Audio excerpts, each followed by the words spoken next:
बहुत ज्यादा अच्छे और मजे में होगी। वीडियो में आगे बढ़ने से पहले कहना चाहूंगी कि अगर इससे पहले का एपिसोड अभी तक चेकआउट नहीं किया है तो पहले जाओ और जाके उसे देख लो, वरना यहाँ तुम्हें कुछ समझ नहीं आने वाला। और अगर तुमने देख लिया है तो बिना किसी देर के आज के इस वीडियो को शुरू करते हैं। सो होमीज, जैसा कि हमने लास्ट एपिसोड में देखा था जहाँ पे शीहाओ ने उस गोल्डन स्प्रिंग फ्रूट को भी हासिल कर लिया था और अब वो उसे हाथ में होल्ड करते हुए कहता है कि मैं अपनी बॉडी को एज अ सीट के तौर पर यूज करने वाला हूँ, तो मुझे किसी भी बात के लिए हेजिटेट नहीं करना चाहिए। और जैसे ही वो उसका एक बाइट लेता है तो शीहाओ कभी न खत्म होने वाले एक ऐसे इल्यूजन में ट्रैप हो जाता है जहाँ पर वो एक नहीं दो नहीं बल्कि एक ही वक्त में कई जिंदगियां जी चुका था। और वो लगातार हर जिंदगी में यही सवाल कर रहा था कि आखिर रियलिटी क्या है, क्या वो जो देख रहा है वो रियल है या जो फील करता है वो रियल है। इन्हीं सारे सवालों के साथ शीहाओ के सामने रीइंकार्नेशन स्क्रोल आता है, जिसे देखते साथ ही शीहाओ अपने स्वॉर्ड से घुमा के एक अटैक करता है और उस रीइंकार्नेशन स्क्रोल को खत्म करते साथ ही शीहाओ फाइनली इस इल्यूजन से बाहर आ जाता है। साथ ही उसके हाथ में फॉर लाइफ टाइम की द सील ऑफ रीइंकार्नेशन मौजूद होती है। इसी के साथ हम देखते हैं कि शीहाओ उस पेड़ पर मौजूद बाकी के येलो स्प्रिंग फ्रूट्स को गैदर करके वापस एकेडमी में आ जाता है, जहाँ पे वो यहाँ पर अपने दोस्तों से मिलता है कि तभी यहाँ पर जब उस फैड गाय को शीहाओ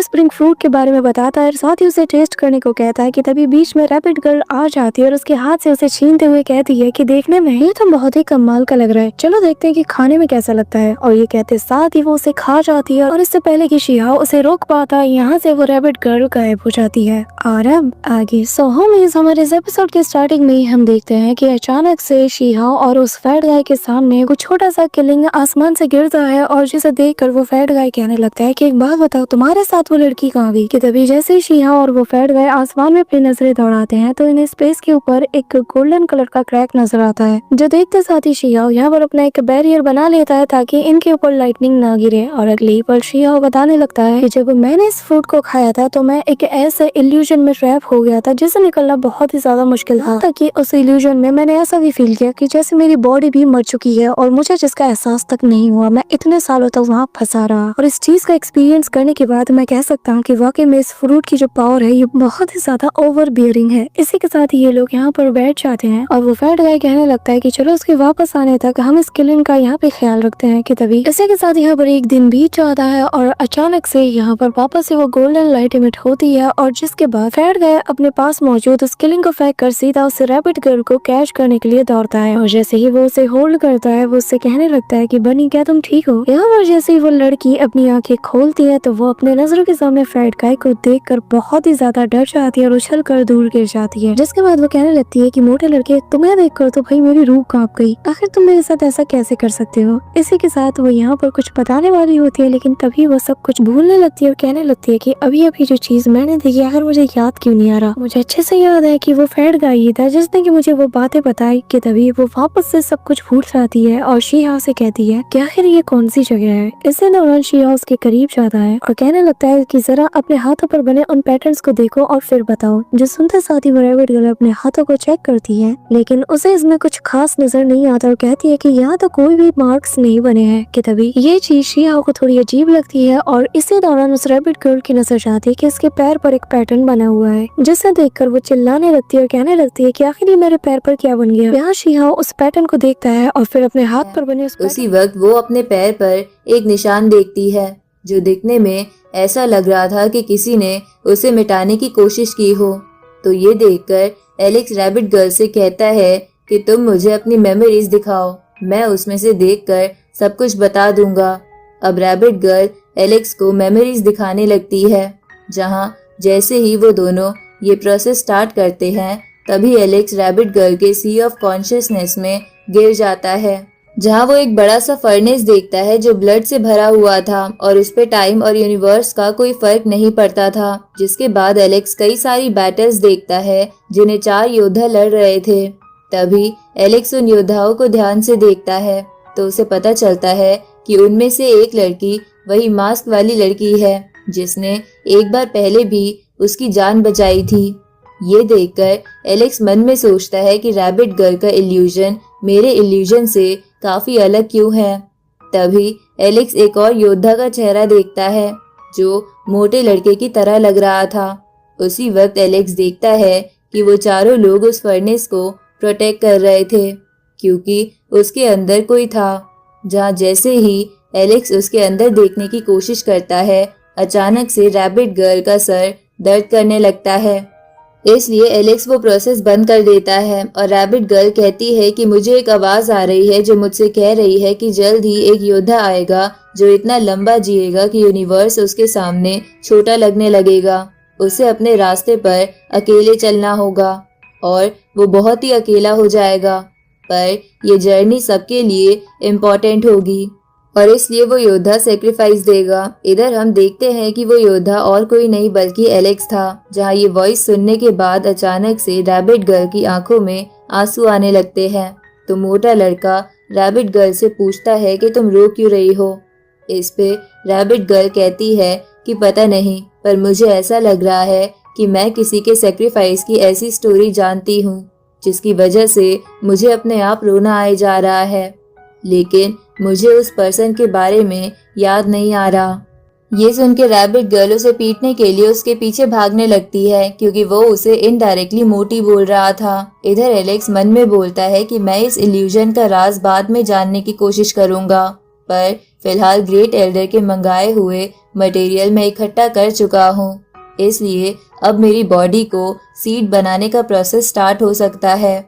आगे एलेक्स वहां से निकलकर ग्रेट एल्डर के पास एकांत में जाने लगता है, जिसकी वजह से हर जगह खबर फैल जाती है कि हुआंग को इमोर्टल सीड नहीं मिला,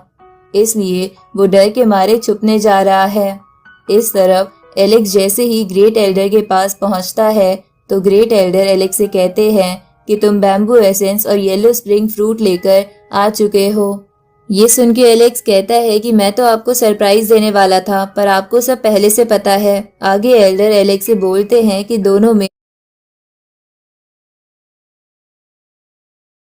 इस इंतजार में है और ये देखना चाहते हैं कि आखिर तुम खुद को एक सीड के साथ कैसे फ्यूज करते हो। लेकिन चिंता मत करो, अपनी बॉडी को एक सीड की तरह कैसे यूज किया जाता है, अब ये चीज मैं तुम्हें सिखाने वाला हूँ। इसी के साथ हम देखते हैं कि शी हाओ की ट्रेनिंग स्टार्ट हो जाती है और यहाँ पे एल्डर बताने लगते हैं कि अगर तुम उन लोगों के जैसे नहीं बनना चाहते जो कि खुद की बॉडी को एक सीड की तरह यूज करने के चक्कर में तो दुनिया से ही निपट चुके हैं, तो तुम्हें खुद को पूरी तरीके से प्रिपेयर करना होगा। मेरे हर एक एडवाइस, मेरी हर एक बात को तुम्हें बहुत ही केयरफुली फॉलो करना होगा। तो चलो फिर सबसे पहले तुम्हारी बोन्स और तुम्हारी फ्लैश इनको हम रीशेप करेंगे। इसी के साथ यहाँ पर हम देखते हैं कि शी हाओ अपने बाहें फैला लेता है और यहाँ पे एल्डर कहने लगते हैं कि चलो अब रीशेपिंग मेथड को यूज किया जाए। और हम देखते हैं कि हवा में एक पोर्टल ओपन होता है जिसके अंदर से एक फर्नेस बाहर निकलता है जो कि यहाँ पर शी हाओ के पास से कुछ ट्रेजर्स को ले लेती है और यहाँ पर शी हाओ से देखकर कहता है कि क्या बस इतना ही। जो देखकर ग्रैंड एल्डर कहते हैं कि जरा सब्र करो और अगले ही पल हवा में से एक जायंट सा हैमर आता है जिसे देखकर शी हाओ का माथा सिकुड़ता है और कहने लगता है कि एल्डर आपको नहीं लगता है कि ये मेथड तो कुछ ज्यादा ही हार्ड हो गया। जिस पर एल्डर स्माइल करते हैं और हम देखते हैं कि जायंट सा हैमर सीधा शी हाओ पे जा गिरता है और अगले ही पल एल्डर यहाँ पर अपने स्पिरिचुअल हैंड का यूज करते हुए उस हैमर को उठाकर शी हाओ को बचाना शुरू कर देते हैं और कहने लगते हैं कि इमॉर्टल ब्लड को एक हैमर की तरह यूज करने से तुम्हारे जो मेरिडियंस है और मैरोज है इनमें बहुत आसानी से कट्स हम लगा सकते हैं और ऐसे ही बार बार कट और रिपेयर करके हम पता लगा सकते हैं कि इमॉर्टल हिल्स पर जो तुमने चीजें अचीव की है वो क्या तुम्हारे लिए सफिशिएंट है या नहीं। और जिसके बाद अगर इसमें कुछ ऐसी चीजें होंगी जो कि नहीं होना चाहिए तो वो भी इस प्रोसेस से क्लियर हो जाएंगी। यहाँ पर हम देखते हैं कि वो जायंट से हैमर से शी हाओ को बचाना शुरू कर देता है और अगले 20 दिन तक वो इस हैमर से शी हाओ को बचाता रहता है। इसी के साथ ही यहाँ पर हम देखते हैं कि 20 दिन के बाद हम शी हाओ को देखते हैं जहाँ पर उसकी बोन्स और उसकी जो फ्लैश है वो पूरी तरीके से रीशेप हो चुकी थी और यहाँ पर शी हाओ लोटस फॉर्मेशन में बैठा हुआ था कि तभी शी हाओ के नीचे मौजूद इस पानी से बहुत से बिच्छू और कीड़े मकोड़े बाहर आते हैं जो कि बहुत ही ज्यादा जहरीले लग रहे थे और एल्डर बताने लगते हैं कि अब हमारा जो नेक्स्ट स्टेप होगा उसमें हम तुम्हारी जो ब्लड है उसको रिफाइन करेंगे और ये काम जहरीले कीड़े मकोड़ों के द्वारा होगा। यहाँ भी हम देखते हैं कि शी हाओ थोड़ा हेजिटेट करता है लेकिन वो चुपचाप फिर भी बैठा रहता है। इसके दौरान हम देखते हैं कि ये जो जहरीले कीड़े मकोड़े होते हैं ये शी हाओ को डंक मारते हैं और उसके ब्लड को अब्सॉर्ब करने लगते हैं। यहाँ पर हम देखते हैं कि बेचारे शी हाओ को बहुत ज्यादा पेन होता है लेकिन वो उनके बताए हुए रास्ते को फिर भी फॉलो करता है। इस्तेमाल ही नहीं किया,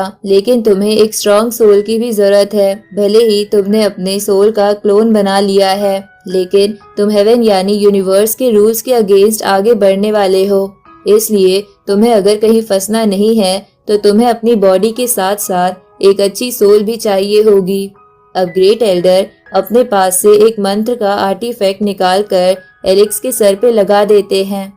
जिसकी वजह से एलेक्स की दूसरी सोल एक वेपन में ट्रांसफॉर्म होकर एलेक्स की मेन सोल के सामने आ जाती है। अब 6 महीने तक लगातार एलेक्स की बॉडी और सोल की ट्रेनिंग होती है, जहां 6 महीने बाद ग्रेट एल्डर एलेक्स से कहते हैं कि जो एंशिएंट सीड तुम्हारे पास पहले से था वो भले ही मैच्योर नहीं है, पर तुम्हारे लिए एक ऐसी जगह बन सकती है जहां तुम बहुत ही जल्दी कल्टीवेट कर पाओगे। इसलिए मैं बूटियन सेक जाकर हेवन मेंडिंग मेडिसिन लेने जा रहा हूँ ताकि मैं तुम्हारे कल्टीवेशन के लिए और कुछ कर सकूं, पर तब तक तुम इस सीड में जाकर अपना कल्टीवेशन जारी रख सकते हो। अब ग्रेट एल्डर उस सीड को ओपन कर देते हैं, जिसमें से चमकदार रोशनी निकलती है, जिसे देखकर ग्रेट एल्डर बोलते हैं कि एक नए युग की शुरुआत हो चुकी है। इधर हम मोटे लड़के को देखते हैं जो अपनी स्वॉर्ड टेक्निक में काफी ज्यादा माहिर हो गया था, जिसकी वजह से वो स्पेस में भी क्रैक बना पा रहा था। इधर रैबिट गर्ल अपने उस बेबी ड्रैगन को बड़े रूप में बदलकर कंट्रोल करना सीख गई थी। दूसरी तरफ एलेक्स का भाई जेस भी पहले से काफी ताकतवर हो गया था। तभी ग्रेट एल्डर कहते हैं कि मैं इन जीनियसेस को जल्दी से ग्रो होते हुए देखना चाहता हूँ।